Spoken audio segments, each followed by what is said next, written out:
जय हिंद फ्रेंड्स, हमारे YouTube channel MB study classes पे आप सभी का स्वागत है। इतिहास की श्रृंखला में आज हमारी क्लास का टॉपिक है बिंदुसार।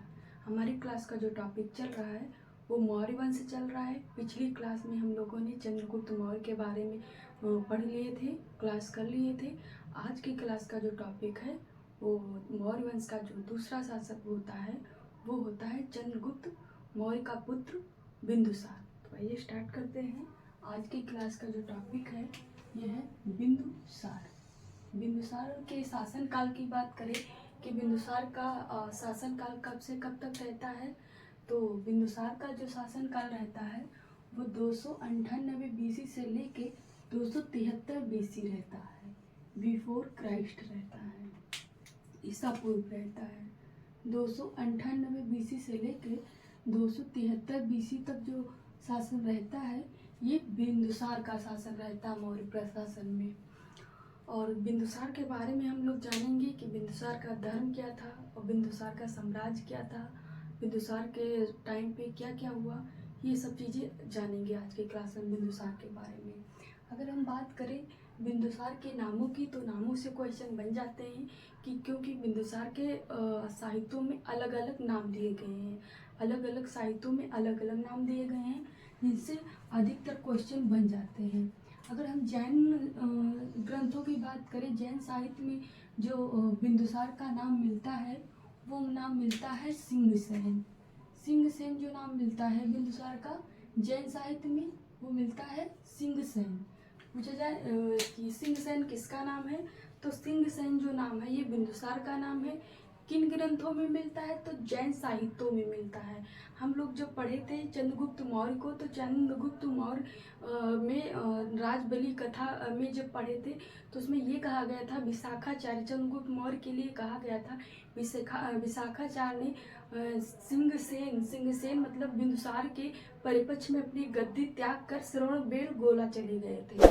तो सिंहसेन का जो अर्थ लगाया जाता है नाम है बिंदुसार ही है। इसके अलावा जो है ना पुराणों में जो है ना सिंहसेन को क्या कहा गया है, मतलब बिंदुसार का क्या नाम आया है, तो मद्रसार आया है। तो पूछा जाए ब्राह्मण ग्रंथों में, ब्राह्मण ग्रंथ या पुराणों में, क्योंकि पुराण ब्राह्मण ग्रंथ के ही हिस्से हैं, तो पुराणों में जो बिंदुसार का नाम आया है वो मद्रसार आया है। विदेशी साहित्यों में बात करें, विदेशी साहित्यों में तो यूनानी साहित्य में बात करें कि यूनान के साहित्य जो है उनमें बिंदुसार का नाम क्या आया है, तो उनके साहित्य में जो बिंदुसार का नाम मिलता है वो मिलता है अमित्रचेट्स मिलता है। पूछा जाए अमित्रचेट्स किसका नाम है, तो अमित्रचेट्स जो नाम है वो बिंदुसार का ही नाम है। अमित्रचेट्स और फिर आता है अमित्रघाट। तो अमित्रचेट्स और अमित्रघाट ये कंफ्यूजन वाले हो सकते हैं। तो अमित्रचेट्स जो नाम आया है ये यूनानी ग्रंथों में आया है। आगे हम लोग देखेंगे ये जो हो जाता है ये अमित्रघाट जो आता है ये संस्कृत ग्रंथों में आता है। संस्कृत ग्रंथों में बात करें बिंदुसार को किस नामों से जाना गया है, तो संस्कृत ग्रंथों में बिंदुसार को अमित्रघाट के नाम से जाना जाता है, जिसका अर्थ होता है शत्रुओं का नाश करने वाला। इसका अर्थ पूछा जाए कि अमित्रघाट का अर्थ क्या होता है, तो अमित्रघाट का जो अर्थ होता है वो शत्रुओं को नाश करने वाला अर्थ होता है। और किन साहित्यों में नाम मिलता है, तो जो भारत के संस्कृत के साहित्य है उसमें अमित्रघाट नाम मिलता है। यूनानी साहित्य में बिंदुसार का नाम जो मिलता है अमित्रचेट्स मिलता है। और जैन साहित्य में जो बिंदुसार का नाम मिलता है वो सिंहसेन मिलता है। पुराणों में बिंदुसार का नाम मद्रसार मिलता है। तो ये हो गई इसके बिंदुसार के नामों की बात।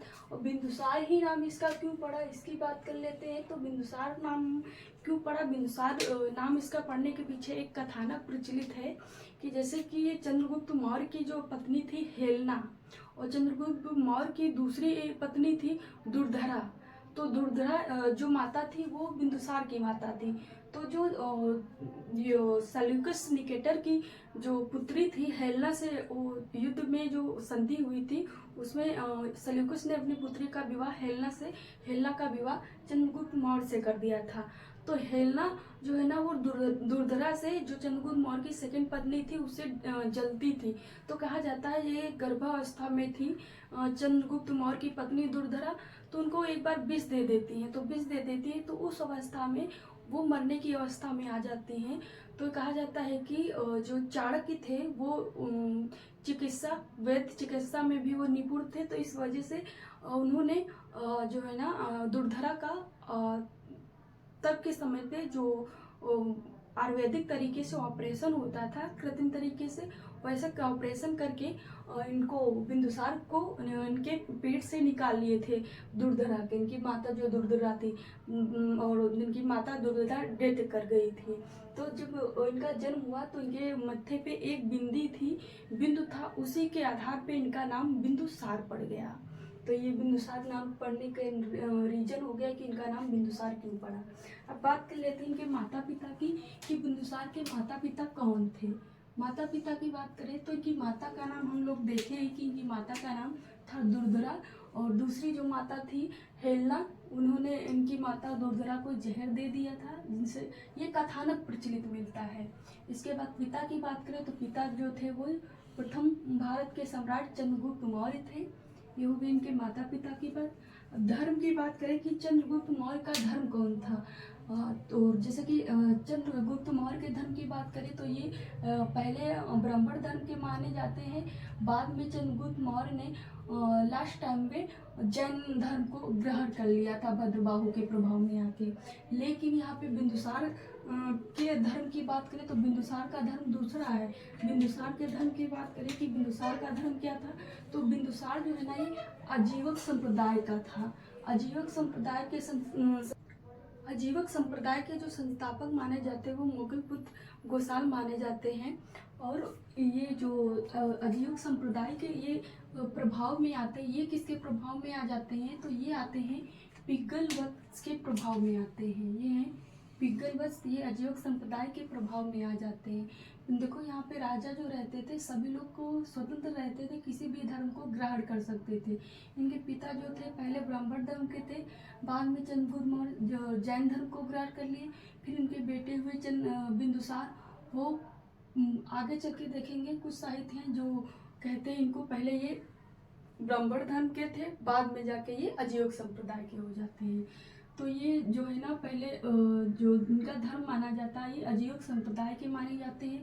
इन्होंने जो आजीवक संप्रदाय ग्रहण किया था वो पिंगल वंश के प्रभाव में आके ग्रहण किया था, क्योंकि जो पिंगल वंश था ये इनके दरबार में रहता था, इसी से प्रभावित होकर इन्होंने आजीवक संप्रदाय को ग्रहण किया था। धर्म पे ही बौद्ध धर्म का कथन है कि जो बिंदुसार का धर्म था पहले वो ब्राह्मण धर्म था, बाद में आजीवक संप्रदाय में आ जाते हैं। तो बौद्ध साहित्य जो बताते हैं कि बिंदुसार जो पहले थे वो ब्राह्मण धर्म के थे, बाद में वो आजीवक संप्रदाय को ग्रहण कर लेते हैं। तो बौद्ध साहित्य के अनुसार जो पहले बिंदुसार थे ये बिंदुसार वो ब्राह्मण धर्म के अनुयायी थे और बाद में आजीवक संप्रदाय के अनुयायी थे। और ये पूछा जाता है कि इनके प्रभाव में आके ग्रहण किए थे बिंदुसार, तो पिंगल वंश के प्रभाव में आके ये आजीवक संप्रदाय को ग्रहण किए थे। पिंगल वंश जो है ना इनके दरबार में भी रहते थे, इसीलिए इनसे ज़्यादा ये प्रभावित हो गए थे। इसके बाद बात करें हम, एक बहुत साहित्य है जिसका नाम है दिव्यावधान। दिव्यावधान में जो है ना कि जो बिंदुसार है इनके राज प्रशासन के बारे में एक जानकारी मिलती है। उसमें इनके 500 लोगों की एक मंत्री परिषद की उल्लेख मिलता है। ये बौद्ध साहित्य है, दिव्यावधान में उल्लेख मिलता है कि बिंदुसार के शासनकाल में 500 लोगों की एक मंत्री परिषद थी। अगर 500 लोगों की मंत्री परिषद थी तो शासन प्रशासन बहुत टाइट रहा होगा, मतलब राजा को सलाह देने के लिए बहुत अच्छे तरीके के लोग रहे होंगे। तब तो 500 सीटें आज के टाइम पे देखा जाए कि लोकसभा राज्यसभा के मिला के 545 हमारी होती हैं, लेकिन मौर्य साम्राज्य में 500 की केवल मंत्री परिषद थी, बाकी अन्य का उल्लेख तो नहीं मिलता है। और 500 लोगों की केवल मंत्री परिषद की उल्लेख मिलता है। किसमें मिलता है, तो ये बहुत साहित्य है दिव्यावधान में मिलता है। और जिसका प्रमुख कहलाता था खल्लाटा। ये जो 500 लोगों की मंत्री परिषद थी, ये इसका जो प्रमुख कहलाता था वो खल्लाटक कहलाता था। प्रारंभ में जो ये 500 लोगों की मंत्रिपरिषद थी, इसका प्रमुख जो था वो चाणक्य ही था। चंद्रगुप्त मौर्य के समय पे भी चाणक्य था, और बिंदुसार के प्रारंभिक दौर के समय पे भी इन मंत्रिपरिषद का प्रमुख जो था वो चाणक्य था। लेकिन जब चाणक्य नहीं रहे तब उसके मंत्रिपरिषद का जो प्रमुख है वो हो जाता है खल्लाटक। ये खल्लाटक अशोक के प्रारंभिक दौर तक बना रहता है, लेकिन प्रॉपर जब अशोक अपना शासन प्रारंभ करता है तब अशोक के टाइम पे अनुराधा गुप्त हो जाता है। इस मंत्रिपरिषद, ये जो मंत्रिपरिषद है, इसके प्रमुख हो जाते हैं अनुराधा गुप्त। अनुराधा गुप्त ये हो जाते हैं। तो ये दोनों महत्वपूर्ण हो जाते हैं कि ये मंत्रिपरिषद में बिंदुसार के समय पे मंत्रिपरिषद के प्रमुख कौन थे, तो खल्लाटक थे। और अशोक के समय पे कौन थे, तो अनुराधा गुप्त थे। और चंद्रगुप्त मौर्य के समय पे मंत्रिपरिषद के प्रमुख कौन थे, तो चाणक्य थे।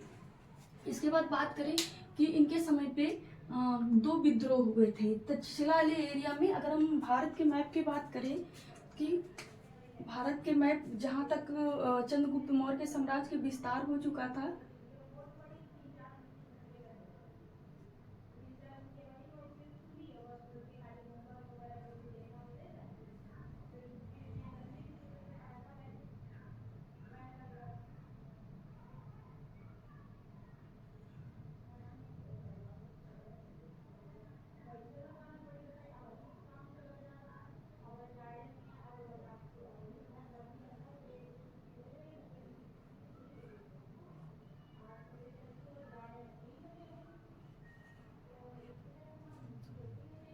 चंद्रगुप्त मौर्य के साम्राज्य की बात करें तो चंद्रगुप्त मौर्य का साम्राज्य यहाँ से यहाँ पे कर्नाटक तक था। और यहाँ अगर पूरब की बात करें तो ये पश्चिम बंगाल में तक था। अगर पश्चिम की बात करें तो पश्चिम में ये गिरनार गुजरात तक था। और उत्तर में बात करें तो ये कश्मीर तक था, उत्तर में कश्मीर तक था। और पूरब में बंगाल तक था, बंगाल में था। और दक्षिण में ये कर्नाटक तक था। और पश्चिम में ये गुजरात तक था, ये गुजरात तक था। अगर पश्चिमोत्तर हिस्से में बात करें तो ये पूरा पाकिस्तान इसके साम्राज्य में था, अफगानिस्तान था, ईरान था और सीरिया था। ये इतना साम्राज्य जो था ये चंद्रगुप्त मौर्य के साम्राज्य में शामिल था। तो ये इतना बड़ा साम्राज्य हो गया, ये इतना बड़ा साम्राज्य हो गया। ये कलिंग इसके साम्राज्य में था। ये अशोक के टाइम पे स्वतंत्र हो जाता है, अपने को स्वतंत्र घोषित कर देता है। जब ये बिंदुसार का शासन शिथिल पड़ता है तो अपने आप को कलिंग के लोग स्वतंत्र घोषित कर देते हैं, इसीलिए अशोक कलिंग की विजय करता है। तो ये वाली एरिया, ये इतनी एरिया हो गई, ये वाला हिस्सा कर्नाटक तक। और ये जो इतना बड़ा साम्राज्य था ये चंद्रगुप्त मौर्य के साम्राज्य में शामिल था। जो इतना बड़ा साम्राज्य है, और ये साम्राज्य जो संभालने का काम कर रहे हैं चंद्रगुप्त मौर्य के बाद, वो कर रहे हैं बिंदुसार। तो बिंदुसार किसकी मदद से कर रहे हैं, तो ये 500 लोगों की जो मंत्रिपरिषद है वो प्रांतीय जो गवर्नर नियुक्त करते हैं उनके सहायता से कर रहे हैं। इनके मंत्री जो है खल्लाटक की सहायता से कर रहे हैं। बिंदुसार के बारे में कहा जाता है कि बिंदुसार ऐसा शासक है इतिहासकार कि इसके पिता से मिली हुई साम्राज्य में मिला हुआ जितना भी भूभाग था उसमें से 1 इंच ना इन्होंने कब्जा किया, ना उसमें से माइनस हुआ, ना तो मतलब इन्होंने अपने साम्राज्य अपने पिता से प्राप्त जो भूभाग था, भूखंड था, उसमें से 1 इंच जाने दिया, ना 1 इंच जीत पाया। तो मतलब पिता से जितनी संपत्ति मिली थी, जितना भूखंड मिला था भारत का, अखंड भारत, उसको इन्होंने अक्षुण्ण बनाए रखा। तो ये भी एक महान बात है कि इतने बड़े भूभाग को बिंदुसार ने जैसे का तैसा बनाए रखा। आगे के काल में देखेंगे शासक शिथिल पड़ जाते हैं, शासन व्यवस्था इतनी महत्वपूर्ण नहीं रहती है, तभी मौर्य साम्राज्य का अंत हो जाता है। तो इतने बड़े साम्राज्य को संभालना भी बहुत कठिन काम है। तो बिंदुसार क्या करता है, कोई नए प्रांतों की जीत नहीं करता है, लेकिन इतने बड़े भूभाग को वो शांत रखता है, अच्छे से शासन प्रशासन चलाता है। तो इसकी सबसे बड़ी भूमिका ये हो जाती है बिंदुसार की कि अपने पिता से प्राप्त भूखंड को उन्होंने जैसे का तैसा अक्षुण्ण बनाए रखा। इतने बड़े भूभाग को पूरी तरीके से सुरक्षित रखा। इनके समय पे कुछ विद्रोह हो जाते हैं जिन विद्रोहों को बिंदुसार स्वयं तो दबाने नहीं जाता, लेकिन अपने पुत्र अशोक को सुसीम के मदद से दबवाने में और उनको शांत करवाने में सफल रहता है। वो विद्रोह कौन कौन से हैं? तो तक्षशिला एरिया में होते हैं। पहला विद्रोह जो होता है ये तक्षशिला में होता है। पहला विद्रोह जो होता है तक्षशिला विद्रोह होता है। तक्षशिला कहाँ पड़ता है? तो तक्षशिला ये यहाँ पड़ता है। तक्षशिला यहाँ पड़ता है और होना भी स्वाभाविक है। मगध की राजधानी कुछ यहाँ पड़ रही, मगध यहाँ है, मगध की राजधानी यहाँ है और तक्षशिला के लोग जो है ना यहाँ है। तो यहाँ पे विद्रोह हो गया था। यहाँ के यहाँ पे जो शासक नियुक्त किए गए थे, राज्यपाल नियुक्त किए गए थे, वो नियुक्त किए गए थे बिम्बिसार के पुत्र थे सुसीम। बिम्बिसार के जो पुत्र थे सुसीम, बिम्बिसार के पुत्र थे सुसीम, ये नियुक्त किए गए थे। तक्षशिला में जो प्रथम विद्रोह हुआ था ये बिम्बिसार के पुत्र सुसीम के समय पे हुआ था। और इसके बाद जब इस विद्रोह को सुसीम नहीं दबा पाए, मतलब नहीं जनता को शांत करा पाए सुसीम, तो कहा जाता है बिंदुसार ने अशोक को आदेश दिया था। तो अशोक उतनी टाइम उज्जैनी का गवर्नर था। तो उज्जैन से उन्होंने उज्जैन कुछ यहाँ पड़ता है, उज्जैन कुछ यहाँ पड़ता है, इस वाले एरिया में उज्जैन पड़ता है। तो यहाँ से अशोक जाता है ये तक्षशिला वाले विद्रोह को दबाने के लिए।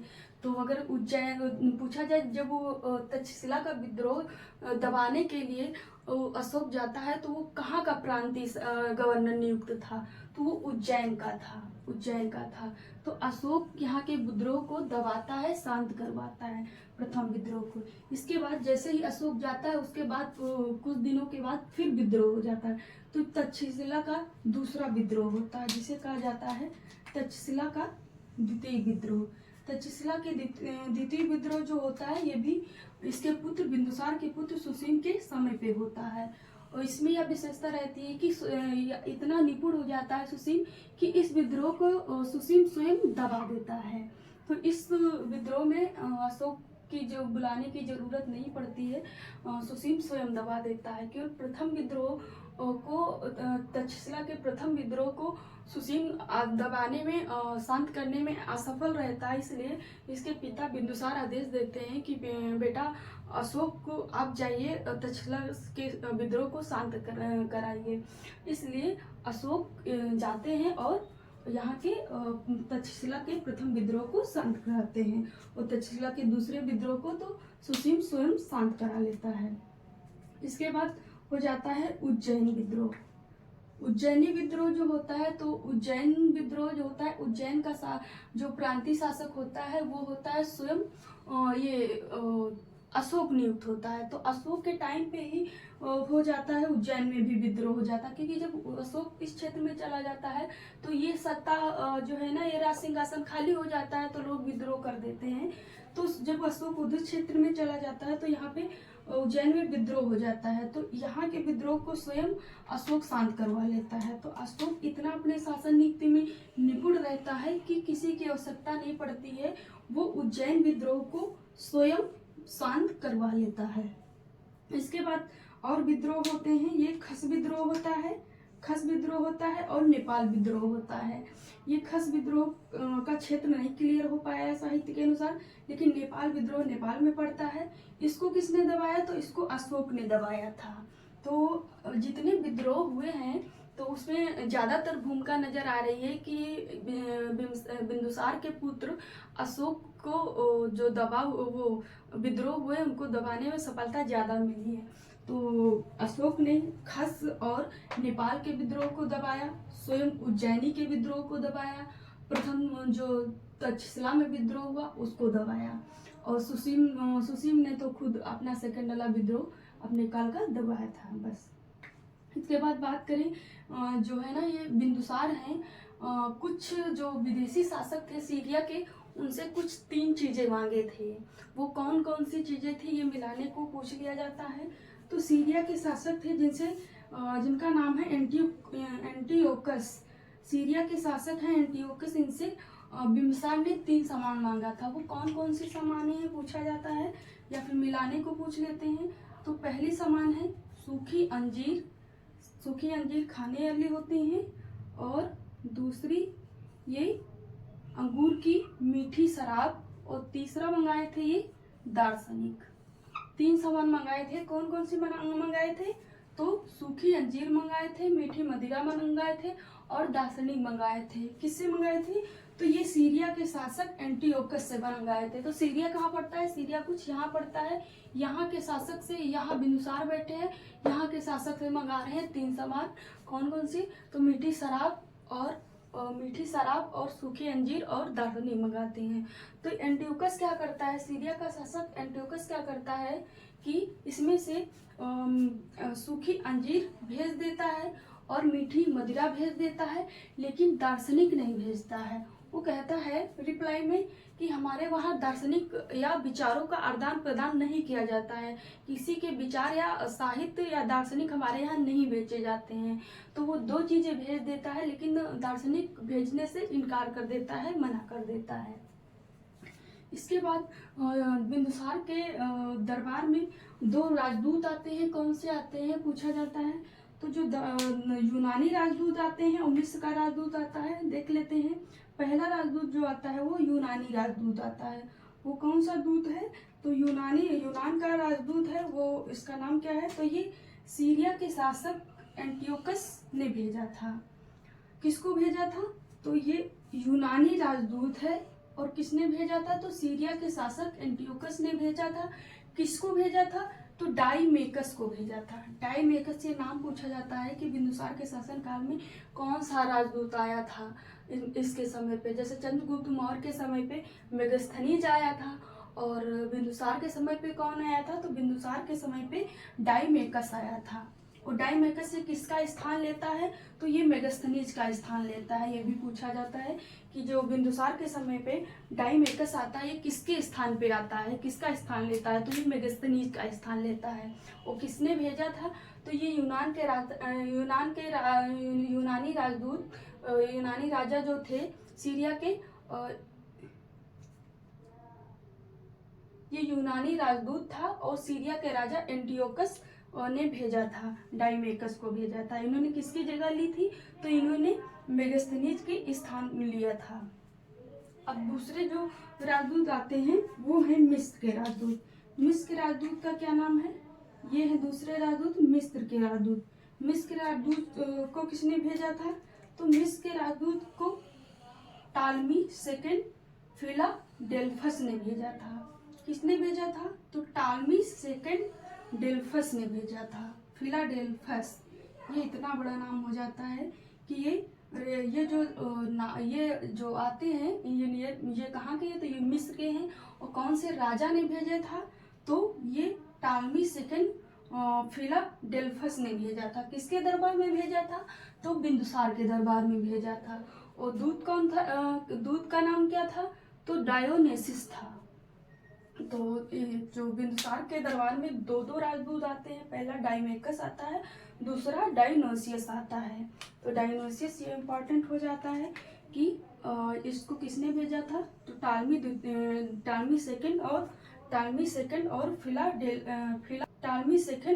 फिलाडेल्फस ने भेजा था। किसको भेजा था? तो डायोनोसियस को भेजा था। ये सेकंड राजदूत हो गया।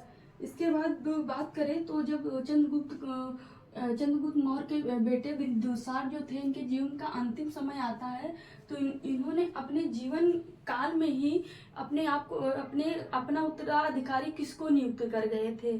तो अपने जीवन काल में ही ये अपना उत्तराधिकारी जो नियुक्त कर गए थे वो सुसीम को कर गए थे। किसको कर गए थे? बिंदुसार अपने जीवन काल में ही अपना जो उत्तराधिकारी नियुक्त कर गए थे वो सुसीम को कर गए थे। मतलब बिंदुसार राजगद्दी पे था, अपने जीवन काल में ही घोषित कर दिया था कि अगला जो राजा बनेगा वो हमारा ज्येष्ठ पुत्र जो सुसीम है वो राजा बनेगा। लेकिन प्रजा चाहती थी कि अशोक राजा बने, क्योंकि अशोक राजा बनने के योग्य ज्यादा था। लेकिन राजा जो बिंदुसार थे इसलिए सुसीम को बना रहे थे क्योंकि वो ज्येष्ठ जो बेटा होता है, मतलब कि नियम के अनुसार, परंपराओं के हिसाब से ज्येष्ठ बेटा को राजा बनाया जाता है। तो उस आधार पे बिंदुसार ने सुसीम को राजा घोषित किया था, लेकिन प्रजा चाहती थी अशोक राजा बने। तो इसी वजह से 273 से जो 269 के आसपास जो है ना अशोक राजगद्दी ग्रहण करता है। तो ये 3-4 सालों के बीच जो चलता है वो संघर्ष चलता है राजगद्दी का, अशोक के बीच चलता है, सुसीम और उन अन्य भाइयों और अशोक के बीच जो ग्रह युद्ध चलता है, तब जाके राजरोहण करता है अशोक। तो ये जो बातें हैं ये बिंदुसार से जुड़ी बातें हैं। अगली क्लास में हम लोग देखेंगे अशोक को, फिर अशोक के उत्तराधिकारी देखेंगे, फिर प्रशासन देखेंगे मौर्य काल का। बाकी आज के लिए जय हिंद।